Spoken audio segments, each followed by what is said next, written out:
Happening, everybody? I'm Steve, and welcome back to Junkdrummer TV, where I give my initial reactions, my hot takes, and my analysis on the drummers of today and yesterday, and maybe tomorrow if I stick around that long. Up until 5 weeks ago, I was a professional drum teacher, and up until 5 weeks ago, I was a gigging musician. With that being said, I would like to remind everyone that I am available for Skype lessons. Just go hit me up on my Instagram and slide into my DMs. So I hope everyone is staying safe and staying sane. Welcome to quarantine video number 11. Or 12. It's 11 or 12. I can't remember. I'm not even sure what day it is. Today's video, we're going to be doing Chris Adler back when he was with Lamb of God. Before I get into the rest of the video, I got to get this off my chest.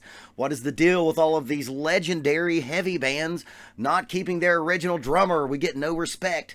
Korn, Lamb of God, Slayer, how was Dave Lombardo not on that last tour? That's a travesty. And of course, Slipknot.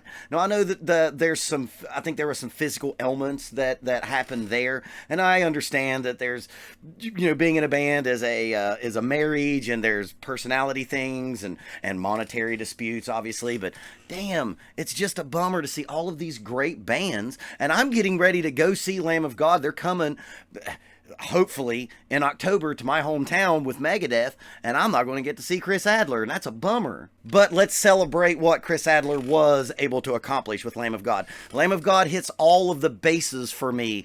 They're brutal. They're great songs. D. Randall is a great lyricist. I think his lyrics are great. The lyrics for this song that we're going to watch today are especially cool, in my opinion.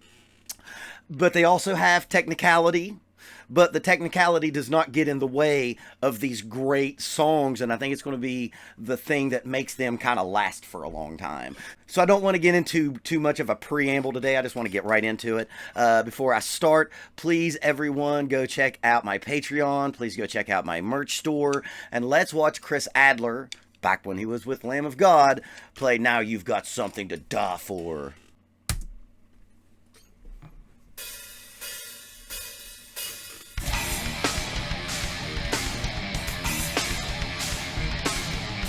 There it is, man. This is the thing that I love the most about him, is he was really melodic. That thing. Okay, that part, he uses splashes. He uses splashes better than just about anyone in heavy music, in my opinion. That is a melodic thing. That is like this call and response from that guitar part, and he's playing with his brother right here. And that's another thing. How does your brother kick you out of the band? Man, I tell you what, man, if my little brother kicked me out of my band and he wasn't a special forces guy, I'd kick his ass. But anyway, he's doing that as a call and response from that guitar part. I love that melodic stuff that he does. Skank. We talked about this in the Gene Hoglan video. I actually give a breakdown of that.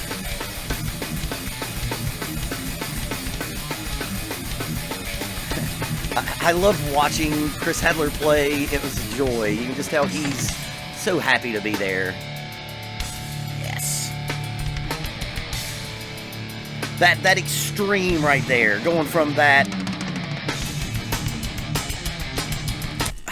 Man, he's so good. I love his writing. His writing's so great. In just that little 3-part section there, we went from a skank to a complete halftime groove to a downbeat double time groove, and he makes all of them feel great. This is back when Meinl was really starting to get big. Meinl was really coming for Sabian and Zildjian stuff right now.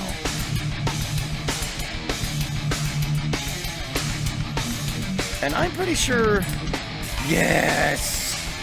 Oh man, that little thing right there, that thing that he did right there, that's the stuff I love about Chris Adler. I'm going to take that back just a little bit, man. Watch that, this little hi-hat sweepy, or cymbal sweepy thing that he does right here, and it becomes a melodic line.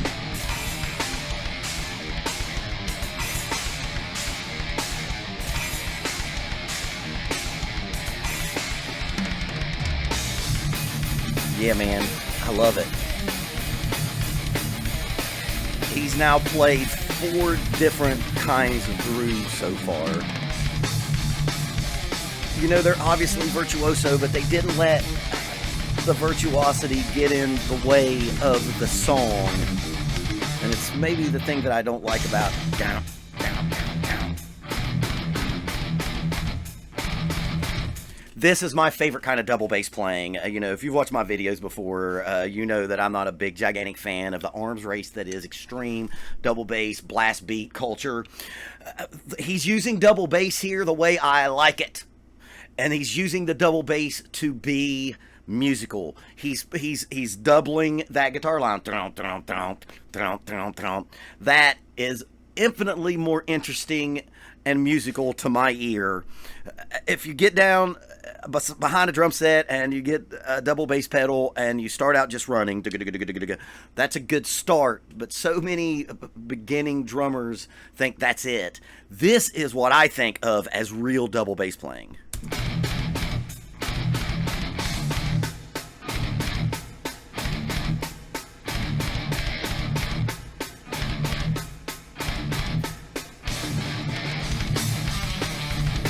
Yeah, man, that's such a bummer he's not in Lamb of God. Like I said, I'm going to go see them open for Megadeth, and it just sucks that he's not going to be with them.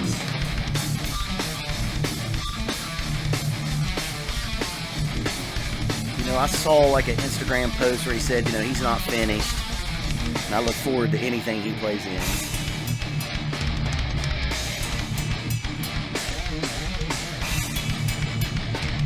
You know, a little mathy, but again, still musical.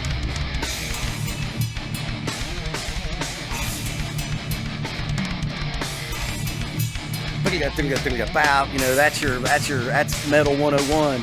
I live for breakdowns. Oh, he's so good. He has this.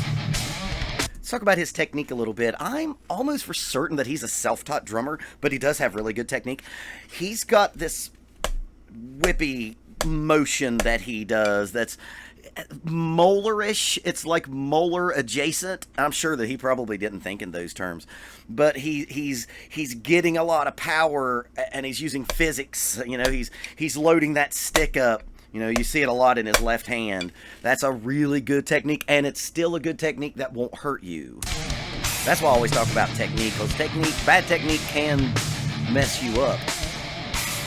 Ask Morgan Rose.